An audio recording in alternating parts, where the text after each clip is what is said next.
वाली है प्यारी प्यारी, नकाब वाली, हिजाब वाली, हम लेके रहेंगे, हम लेके रहेंगे। तुम कुछ भी कर लो, हम नहीं रुकेंगे, हम नहीं झुकेंगे, है हक हमारा। हम हमारे कानून की खातिर, अपने ईमान की खातिर जिंदा है। मैं कहूंगा जिंदा है, आप लोगों को जवाब देना है जिंदा है के जवाब से। आप लोगों को जवाब देना है कि जिंदा है। हम मुल्क की खातिर, कानून की खातिर, दस्तूर की खातिर, जमहूर की खातिर, कानून की खातिर, हिजाब की खातिर, नकाब की खातिर, हम मुल्क की खातिर। अब जिस नारे से इन लोगों को सबसे ज्यादा तकलीफ होती, उस नारे का जवाब सबसे ज्यादा जोर से होना चाहिए।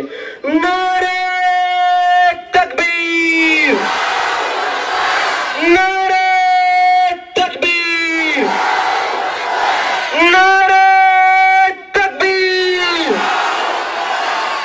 अब दुआ होंगी, दुआ के साथ में प्रोग्राम का इख्तिताम होगा। दुआ के लिए मुफ्ती शाहिद साहब आपके सामने दुआ करेंगे। रहमतुल्लाहि व बरकातुहू। वालेकुम अस्सलाम। कुल जमात तंजीम की मैं मशकूर हूँ कि उन्होंने मुझे यहाँ इजहार ख्यालात का मौका दिया। इस स्टेज के माध्यम से मैं कर्नाटका हाई कोर्ट और कर्नाटका स्टेट गवर्नमेंट और सेंट्रल गवर्नमेंट से अपील करती हूँ कि अपना फैसला सुनाने से पहले हर स्टेट में उठी ये आवाज को जरूर गौर कर ले।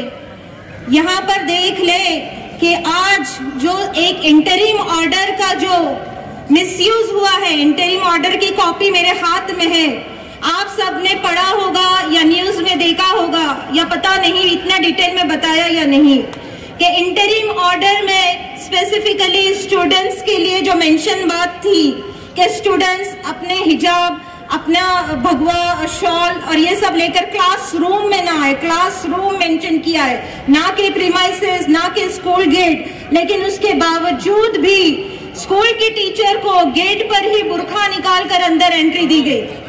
आज अगर हमारी बहन जो स्कूल टीचर थी, अगर वो उनसे ये कहती कि वो ऑर्डर मुझे बताओ, वो ऑर्डर पढ़ती, तो उन्हें समझ में आता कि ऑर्डर स्टूडेंट्स के लिए है, टीचर्स के लिए नहीं।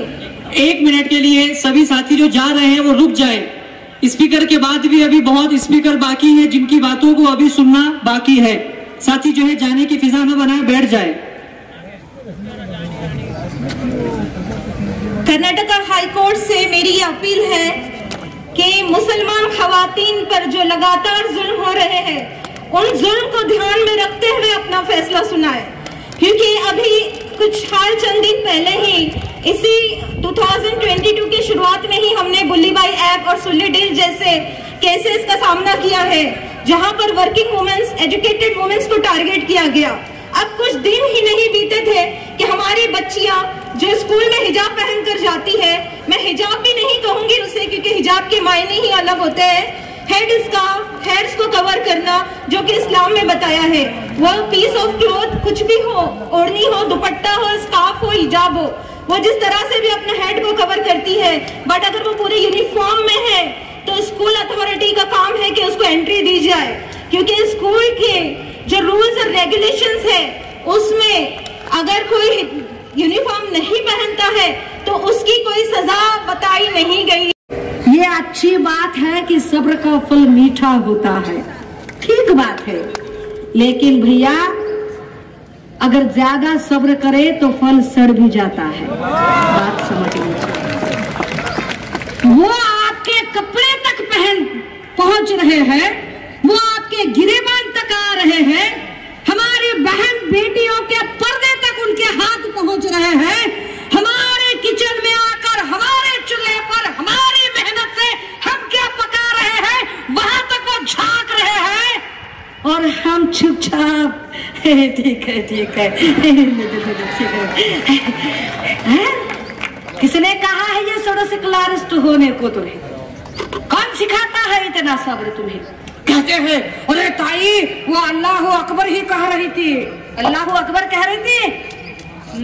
मेरी बात थोड़ी सी छूट गई कि आखिरी समय में जब कोई उम्मीद नहीं दिखती तो इंसान अपनी उस आखिरी उम्मीद को पुकारता है।